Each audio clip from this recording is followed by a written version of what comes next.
Um, so there's no secret society stuff anymore. They try to hold on to it. But then you get the crop circles that say, hey, this sacred geometry, which is the language of the universe, poof, here it is. You can't hide it. Yeah. Of course, the farmers go in and cut them out for whatever reason. But they're there for everyone to see, connect, expand consciousness, because that's what these places do. Welcome to the Enchanted Earth podcast, where you will hear stories of nature with the power to transform our lives. These sacred stories are begging to be shared now. So listen in as my guest today shares one of their own. So welcome everybody. Today I have with me Christian Kyriacou. He has appeared on international television and radio since 1993 as an inspirational speaker on topics such as the relationship of sound and sacred space, architectural harmonics and music, geomancy, and Feng Shui. His work with the spatial energy of buildings engages with how aspects of acoustics, vibration, music, and harmonics relate to sacred geometry in architectural spaces. His psychotherapeutic approach involves reading and understanding the consciousness of buildings, which in turn affects the relationship of people to their homes and workplaces. So welcome, Christian. Thank you. It's an honor to be on your podcast. Thank you. Well, I am honored, and I know my connection, or the first time I met you, was at the Conscious Design Conference in New Jersey back in 2007 or 8. Yeah, a long time ago. Yeah, and you did something about, of course, vibration and frequency in music, and I was just entranced by your work. Of course, I've done a few little dowsing workshops with you too, and as I'm a dowser now myself, and I just love hearing about your stories of deep connection with nature that I think many of us in this type of work, we really strive to get to this really deep level of connection. So I was so excited when you said, sure, I'll be on your podcast. I was like, yay. Like I always like to do with my guests, is ask if you could share a little bit about your nature connectedness as a child. Oh, wow. As a child, gosh. Not a lot, actually. I was pretty shut in as a... Yeah, I kind of remember my earliest memories coming from Cyprus to London at about 2.5, 3 years old. I don't have a lot of connection to nature as such at that age. Probably not until my 18, 19, 20s, when I started to actually go out to sacred sites. So this was the early 70s when I was introduced to sacred sites and ley lines and Stonehenge and Avebury cathedrals. And that sort of, that 1971 time was just a massive expansion of awareness into the landscape. And that was mind-blowing. So I was kind of hidden away, much before that. Yeah. Oh, interesting. So you grew up in inner London? Yeah, in North London, with my parents, of course, and my two brothers, and started to study music at 8 years old, learning the piano, and got to various grades in all that. And then I recall when I was about 12 years old, strangely, I did a correspondence course in psychology because there was something that I wanted to, I don't know, there was something in me that wanted to know. And crazily, I also joined the Rosicrucians at that age of 12 and started to study their work. I didn't continue it. I can't remember why. Maybe I couldn't afford it. I remember secretly studying under the bedclothes at night because my parents just didn't get me, with that kind of. But my whole being just wanted to expand and connect and know what all this work is, which of course is what I'm doing now and have been for many years. So at that same time, I started to study architecture in 1971, and also joined a school of philosophy in London, where I was introduced to sacred geometry, sacred sound, the Vedic scriptures, learning Sanskrit, ancient Greek, meditation, of course. So that's been a massive expansion as well. So everything started, in that sort of early 70s. So from that, did many years of that, studying architecture, qualified and all that, had a full-time practice, marriage, children, divorce, etc., etc. And in the 80s, I was asked by an artist if I would help design the interior conversion of Manchester Airport. And from there, it went on with the same airport company to design schemes in about 33 of UK's 35 airports. So, but all of them contained sacred geometry and Feng Shui. Before I was even aware of the concept of Feng Shui, which I wasn't introduced to until 1995. So in the 1980s, I was designing all these. So when Feng Shui came along, there was one lady who said, would you like to come to a weekend of Feng Shui? I said, what's that? Oh, it's about how we relate to where we live. And explained a bit more. And suddenly all the lights went on. I said, I know this.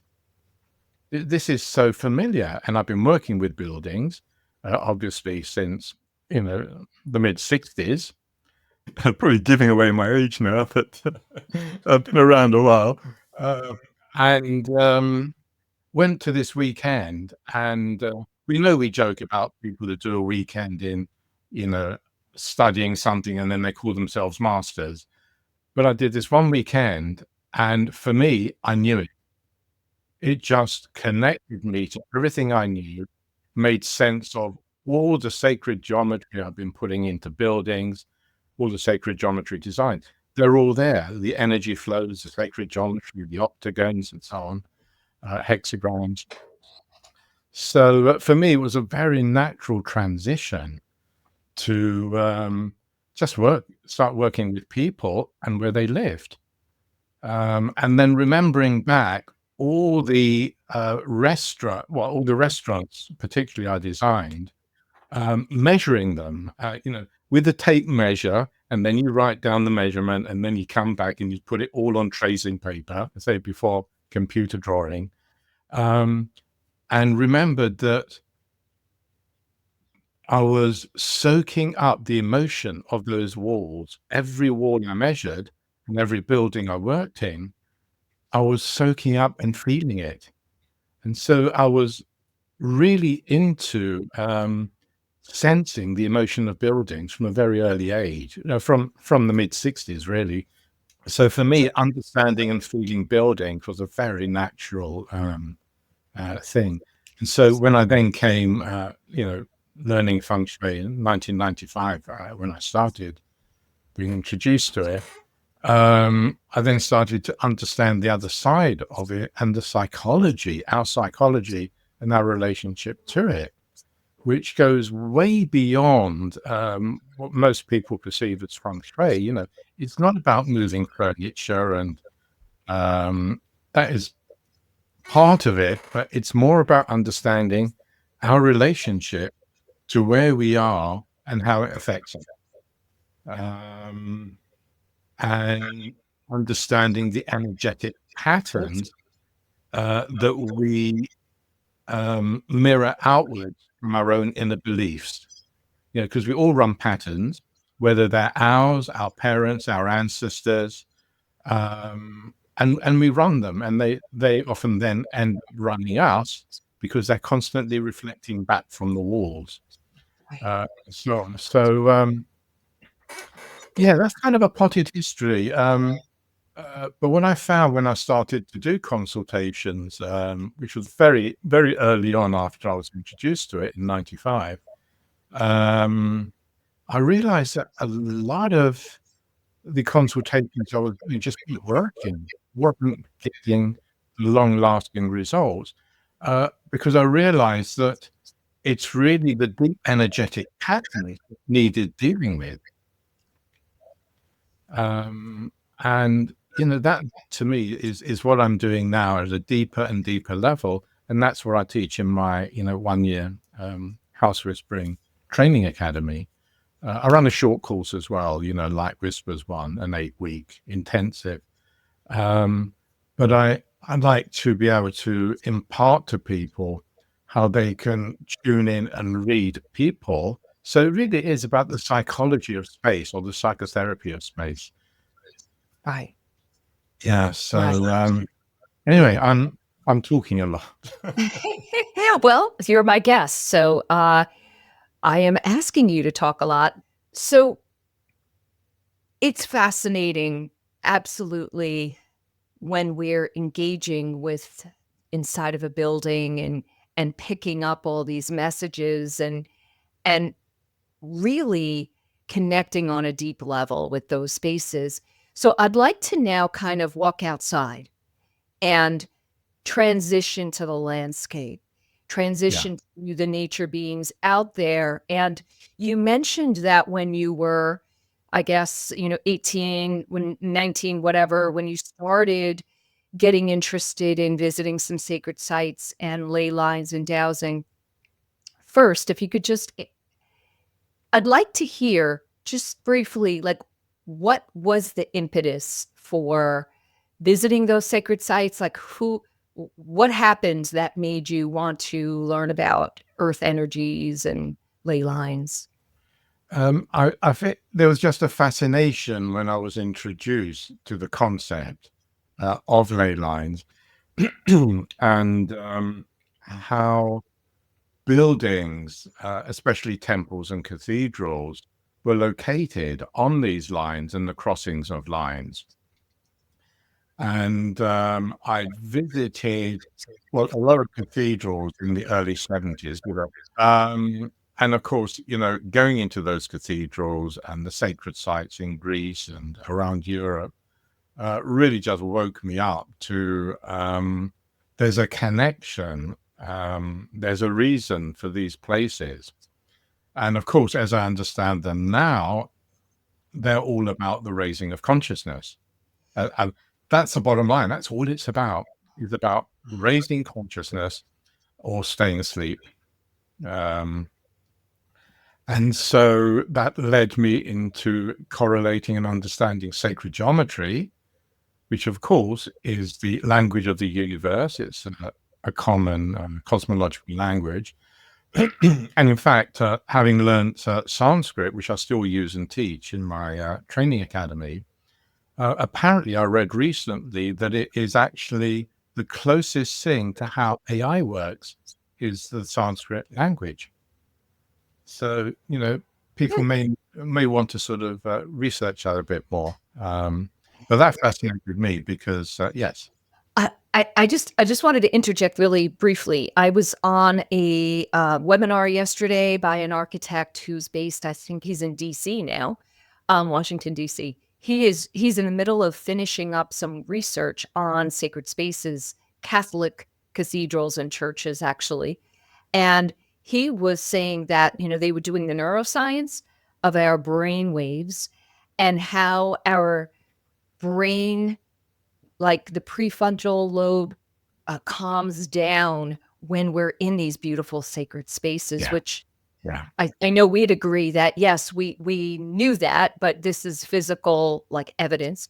Yeah, But it's amazing because, it's like we are in this meditative state. And when we go into a meditation anywhere, we kind of have to do a lot more work to get to that place. But when you're in these sacred spaces, I mean, that's why we can just go Right. Yeah, We just absolutely. it Yeah. so the actual, not to digress too much into buildings again, but it is fascinating how Well, but the thing is, Maureen, it's about those buildings where they're located, is on these cosmic portals, these energy wormhole gateways into other dimensions, and this is what um, the currency of this universe. And if we can digress to talk about briefly touch on all the wars across the world are to do with energy portals, not to do with minerals and gas and oil and all this stuff and dollars. It's to do with the sacred sites and their connection to other dimensions, because that's how we raise consciousness. We connect to other planetary systems. And I recall about 25 years ago, I went to teach in Stockholm in Sweden, a sacred geometry weekend. And on the way, I was asked if I would do a consultation for a lady. So I went with my hosts, and apart from the consultation itself, what I was introduced to, uh, this lady was working with mapping, and she had a printer in her hallway that was mapping where these galactic hit points would activate on the Earth at any particular time of day, week, or month during the year. And I thought, okay, well, we've got ley lines that go across the Earth, but these are vertical ley lines that connect to other planetary systems. So I thought, of course, this is why when we study the seven liberal arts, which Plato introduced, what, 500 BC or whatever, and then it was revived in the Platonic school of Chartres, um, apart from sacred geometry and music, they studied astronomy, astrology, because we need to know about the alignments. And of course, that's very common now and studied and used a lot. The alignments of buildings, the pyramids with Orion's belt and so on. I'm sure many people are aware of now. Um, so in a sense, this is ley lines in time connecting to other planetary systems. So this comes back to the land and where these patterns are imprinted. So this to me, when I kind of look and feel in retrospect, why I was attracted to it, because something inside me was aware of it, knew it, and felt yes.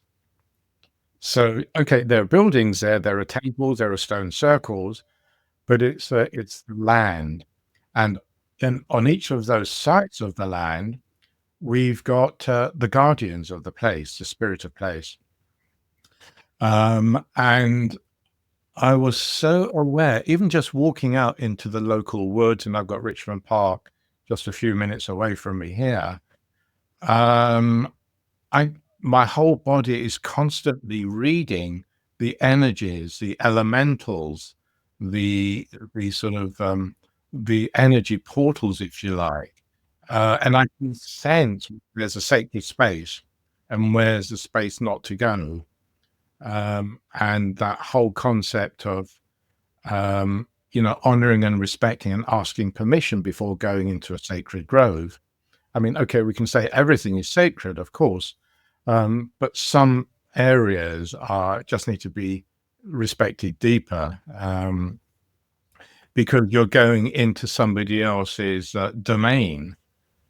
And as I'm sure you know, and your listeners know, that if you don't honor those spaces, you're going to bring your stuff, your ego into them and cause damage, as well as damaging yourself, because it's all about resonance. So if we are out of resonance with a sacred space or a grove in the woods, in the landscape, or even in just going into a house and it doesn't resonate, you're not going to feel good. Something's going to fragment and cause damage to either yourself or to someone else. So my whole being is just naturally super sensitive and switched on all the time to that. I can't switch from it, and that's fine. It doesn't sort of keep me awake 24 hours. Yeah, so sacred site, a big part of my work and always have been, and that awareness of how important they are. Right, right. So something you said a few minutes ago about places on the earth that have war. Can you just share about the energies? Obviously, are not resonating there, but I would love to hear what your thoughts are on that. As I say, portals of energy, I call it etheric gateways. So these are gateways in the landscape that are often invisible because most people can't see it with their eyes, but you can sense it with your inner eye and just your own energy body. And it seems natural to me to be able to feel and see these places. In ancient times, and there is evidence of constructions of circular stone entrances, like we see in sci-fi movies, going through galactic portals. It's very much like that. All those movies are really very real. It's not a single sci-fi. This is what's going on. So yeah, these places exist, and the whole point of them, and the Templars knew this, and they worked with it, and they created their temples in various parts. And one of the main sites was in Portugal on the east coast, as far away from Rome as they could, where they created their first temple. So that's quite fascinating. I've been there.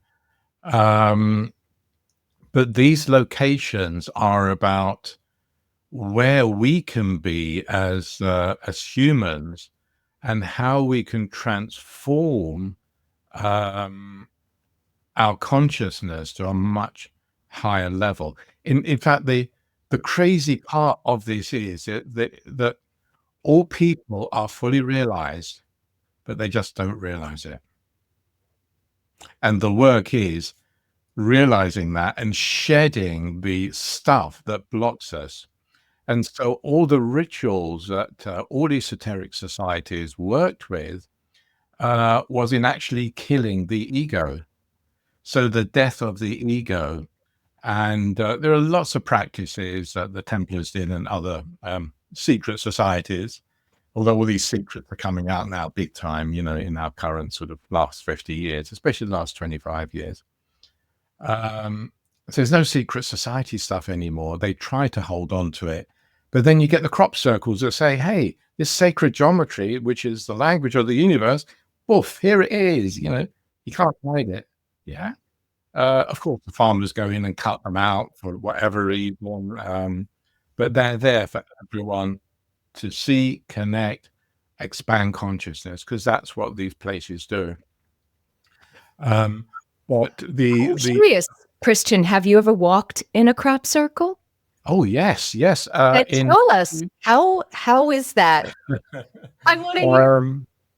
In 2001, I think it was, I spoke at the Crop Circle Conference in Devizes in England on the music of crop circles, and showed how the different geometries of crop circles have different harmonics. And we took a group to one of them, and we sounded the music of that crop circle, and all we did was just fall still. I think I've got that recording somewhere. I must try and dig it out. I used to record absolutely everything and film everything as one does, but I've always loved films, so that's part of my nature.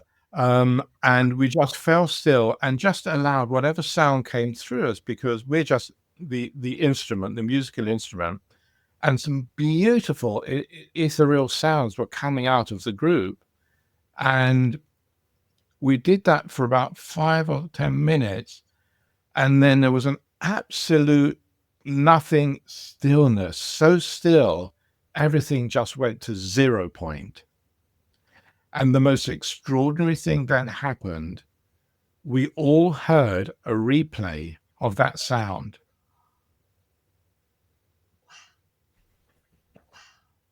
Thank you for reminding me of that.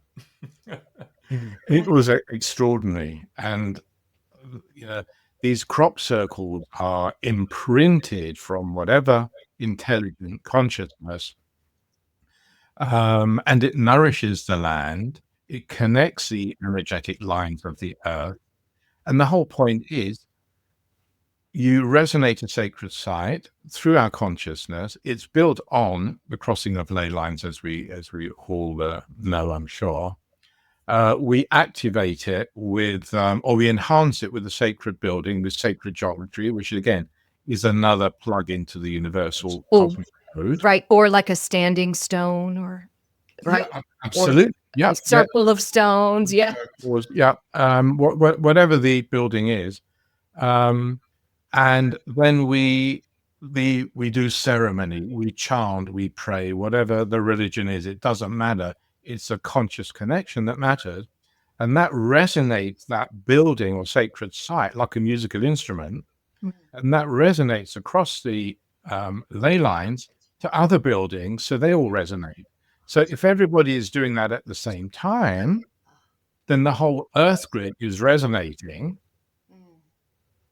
And then possibly the connection to other planetary systems and other galaxies, because there's no time and space in reality. Everything is quantum, exists now. So an action this moment will be perceived, a response millions of light years away in the same instant. That's what people I'm sure are aware of, the morphic patterns, instantaneous. And that's beautiful, and it works like that. And our thoughts are much faster than the speed of light, and we can connect to these communication systems. So it's just extraordinary work. So this is all the landscape, and the nature spirits, the earth elementals, the guardians of place are all part of that. And they're all part of looking after it, protecting it, and so on. And in fact, my new book, which is about to be first print, about any day now, next few weeks, is about coming from another galaxy, another planet to Earth. I won't go too much into the story because it's not been fully released. And it's a journey meeting the Earth wisdom keepers. Oh, like Plato and Mozart and Leonardo, Ficino, and goddesses, Princess Scota from Egypt, because we know much of America was actually Egypt originally. That might sound strange to a lot of people, but the evidence is there, but protected by military. So is this with the perspective of the galactic beings? It's all connected, absolutely. Yeah. Right. Wow. It's the story gets bigger and bigger, and the more I've been writing the book for the last 5 years. Actually, I thought I'd publish it in a year, but you know what it's like writing a book.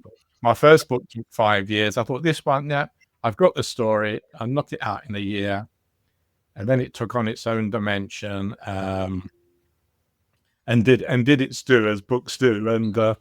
Exactly.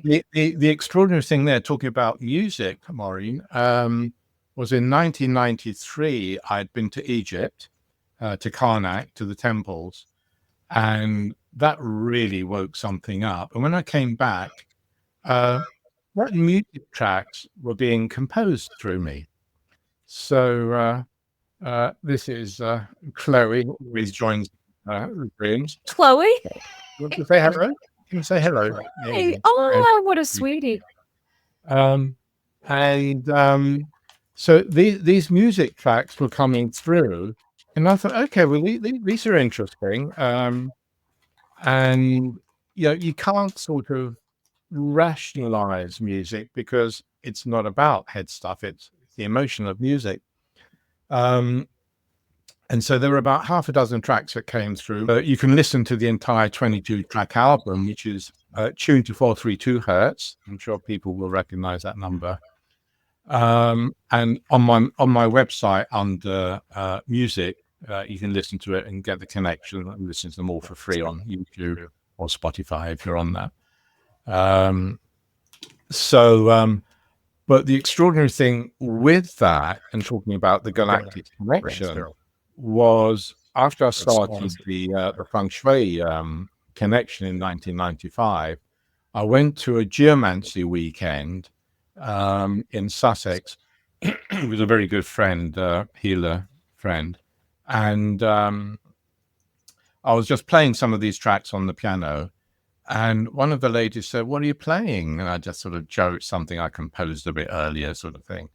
And they recognized the music. And I thought, okay, I know it was a bit of a weekend. We've all been having, a drink and a bit of smoke and whatever. Yeah. But we won't go into that. And then they started telling me the story of they recognized the music from a planet that was subject to destruction 5 million years ago, and that I was one of the pilots that took 3 ships to Earth. So this is what this current book, The Vesican, Wisdom of the Ancients, is about. And the next morning, one of the ladies and Richard, who was running the weekend, it was his place, put their foreheads on mine. And I can't tell you it was like a portal through 5 million years to that planet, and feeling the emotions of the imminent destruction, me walking away from family and friends, that deep emotion of loss, which I've carried with me into this lifetime, and flying a spaceship to Earth. And that's kind of, and they said, well, you've got to write a few more tracks to come through. So in fact, a few years ago when we were working on the music, there are about 33 tracks, but we've refined 22 of them, which is the album, which, people can listen to. That was released about a year and a half ago. And so really the story came from the music. So this is the extraordinary thing. This is how language of nature, of the universe, galactic, is sound and vibrations. And we talk about the light codes. And this is what the story is about. The light codes were degenerating on this planet Vesica, I call it. And they needed to be regenerated. So they had to be brought to Earth for that. And so the story unfolds and gets quite intriguing. And the Earth Wisdom Keepers, as I mentioned, people like Mozart and Leonardo and Plato are all part of that story. Mm-hmm. I just have to say, well, we'll be putting a link to your website, your main website below, but also if you could send me the link to your album, and we'll put that in the comments or the YouTube description. So yeah, of course. Yeah. So in a sense, so for me, the whole galactic picture of sacred sites, is super relevant. And I remember one of the sacred sites I visited earlier on in the 70s was Silbury Hill, which is, one of the, the heart chakra of Earth that links to Delphi, the Delphic Oracle. And that plays quite a significant part in the story of the book. But I remember when I first went there, I was driving and I stopped. And when I got out, my whole being was physically shaking from the energy.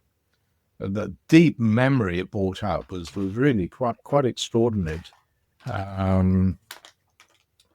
So these places are incredibly powerful, and They need to be visited because they will remind you. If you've had that connection, they'll wake something up in you. So always encourage anyone, or certainly in my teaching, visit the sites, visit the cathedrals. Doesn't matter what they are. They hold an inherent power and connection to the galactic story. They will have overlays of stuff that people put in, often not so good. Yeah, so true. And I think some of these sites, like you say, I know that in my experience, I've been drawn to different places in the world, and sometimes I'm so surprised at the physical response that I have. Mm, mm. I mean, I'm looking forward to going there, but then all of a sudden when I'm there, it's like, it's just fantastic. And you have to recognize that there is really something there for you and Yeah. just absorb it. I mean, you don't even have to do anything, right? Because our bodies are absorbing when we're You don't. Absolutely. This is to go with as an empty vessel is super important, because we have all these. Just go and experience. That's why I don't actually like the tours. You mentioned the tour at Chartres. I yeah, would rather go to a building and not have anyone tell me anything. right. Let the building and the land speak to me. Yeah. And I remember actually a really powerful week I had in Hawaii. I went to the island of Kauai, which apparently the part of it is supposed to have been Lemuria. And just feeling the energy of the land, the whole island was just extraordinary. I mean, that Mother Earth feeling, it's like you can't describe it to someone. You've got to feel it. And when you feel it, you recognize it. And it opens up memories of, past lives. And Yeah. a lot of my new book is from my memories of these different places. Yes. It needs, I think it's more relevant right now than if it were released 4 or 5 years ago. I think Do you know? people are more ready Yeah. for this story. Yes. Consciousness has risen, and many more Yeah. people are Absolutely. Yeah. wake to our galactic connections. Yeah. Yeah. I agree. Yeah. One thing that I was a memory that came up for me when you were talking about, well, the crop circle with the music. Yeah. I know I had an experience with music once, and I was actually teaching a Feng Shui course, and I was taking a break, and one of the students and I were in another room, and all of a sudden, we heard this, like, harmonic. It was this beautiful harmonic, and it was Yes.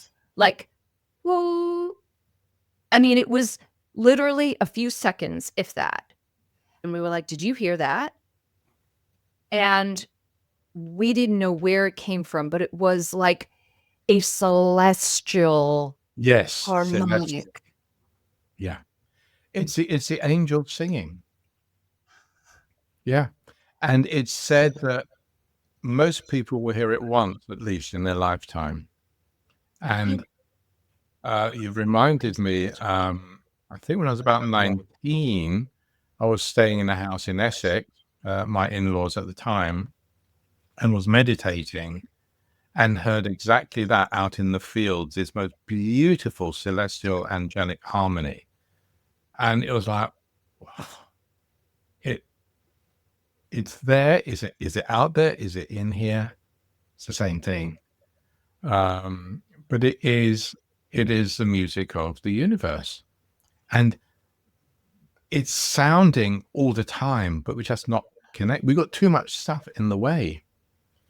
And really, as I say, with all the training I do, it's getting people to shed the stuff that's in between, because everything is there. We don't have to learn anything.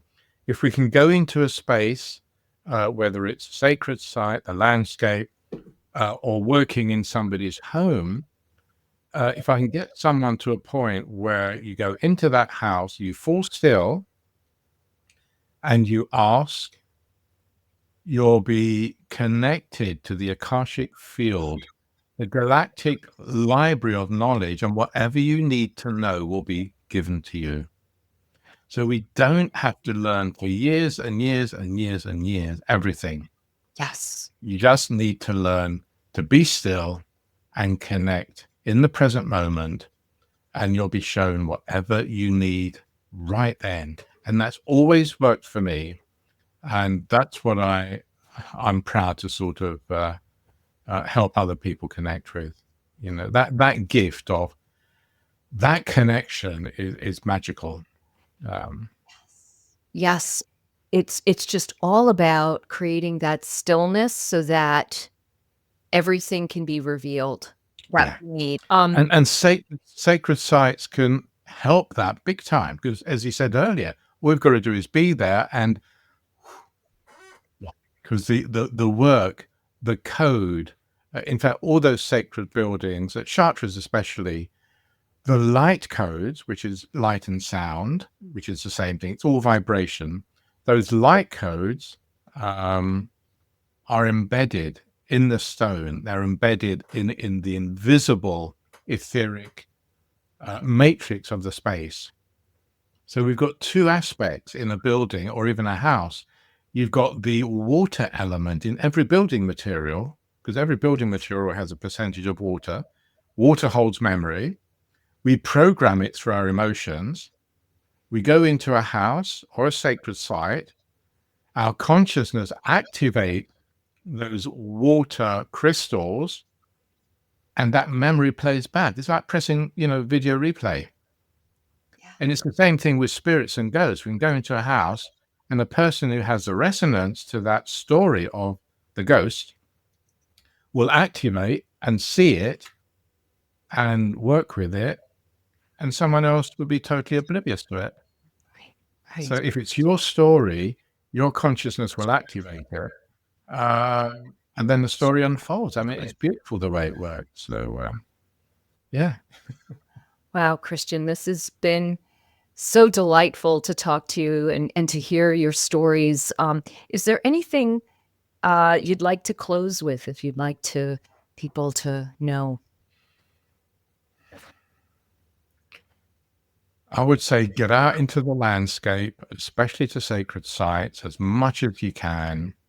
Spend time there, be still there, and just let the spirit of place talk to you. Do nothing. Just be open and receive. And you'll find extraordinary memories can be opened. And you won't often know it at the time, maybe weeks later or years later, as I've discovered, that suddenly everything falls into place, and you think, and that it's kind of like there's a bigger plan and a purpose to it, the way we're guided. So there is never any mistakes. There's no mistakes. There's no accident. Everything is an event. An accident for me is something we didn't want or expect, but our guides and helpers and angels and our inner consciousness has called it forward in order to learn something. So there's nothing ever wrong. We're never in the wrong place. We're never in the wrong house. Should I be in this house? Is it the wrong place for me? No, it's exactly where you should be. Learn the lesson, move on. So any building we go to, but particularly sacred sites, because they've had the history and, of course, a connection to the Earth grid and the galactic grid. So go to sites. In short, go to sites, be still, and just let it unfold. Great wisdom. Thank you. Thank you so much for being on here today, Christian. Thank you. Thank you, Maureen. And I invite any of you listening to please share this. Please comment below. I would love to hear your thoughts around everything we spoke about today, and any questions you might have, we'll answer. All right. So have an enchanted day, everybody. Thank you so much. Thank you. Thank you, Maureen.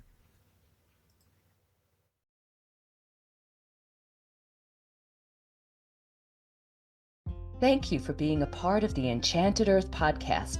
Please hit the subscribe button so that you'll know when we publish another inspiring episode. Check out my book, The Enchanted Earth, available wherever online books are sold. Thank you and have a magical day.